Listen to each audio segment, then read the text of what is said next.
लामसको computer tech update channel नि बिसिंगतै फाइदिंके जों दिनै हाइन हाइ तैसा त्रिपुरानि जिके नायलायजावनाय बायबसं डिस्ट्रिक्ट नि आन्दाराव कयटा साब डिविजन दं तै साब डिविजन आन्दाराव कयटा ब्लक दं अब नतै जों नायलायनाय अब हायरक त्रिपुरानि सागिर खायनो थांगाय अब हायरक फायो जिके सकंग JRBT रनि रिपोर्ट मो हायरक फायो साब डिविजन आन्दारनि ब्लक नि बुमुरक अब हायरक फायो अबन बागै जों दिनै नायलायनाय डिस्ट्रिक्ट वाइज साब डिविजन ब्लक फाइदिंखाय स्टार्ट खालायनो पुजानो जों नायलायनो दलाय डिस्ट्रिक्ट नि आन्दाराव 3-4 साब डिविजन दङ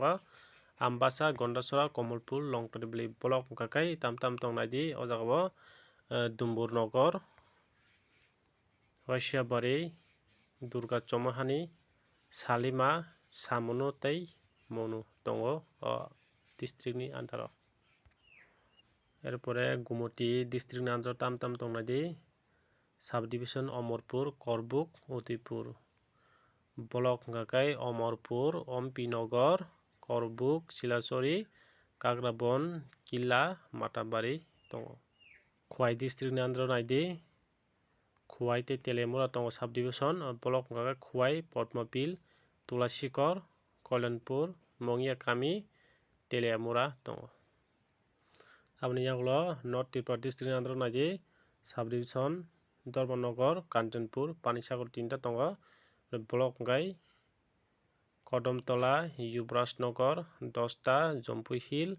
लालजुरी दामचेरा पानीसागर सिपाहीजला डिस्ट्रिक्ट नि आन्दाराव नायदि साब डिविजन कयटा दं विशालगढ़ जम्पुजला सुनामुरा ब्लक काकाय बक्सनगर काथालिया मेलागढ़ आबनि यागलो नायदि साउथ त्रिपुरा डिस्ट्रिक्ट नि आन्दाराव साब डिविजन दङ बिलुनिया साब्रुम सान्तिर बाजार ब्लक काकाय भारत चंद्र नगर रिसाइमुख राजनगर पुंबारी रुपाइसारी सातचान बगाफा जुलाइबारी गलायो आन्दाराव आबनि यागलो नायदि उनकोटी डिस्ट्रिक्ट नि आन्दाराव साब डिविजन 2 दङ कुमारघाट तै कैलाशहर ब्लक काकाय कुमारघाट ब्लक पिसाथार गुरनगर ब्लक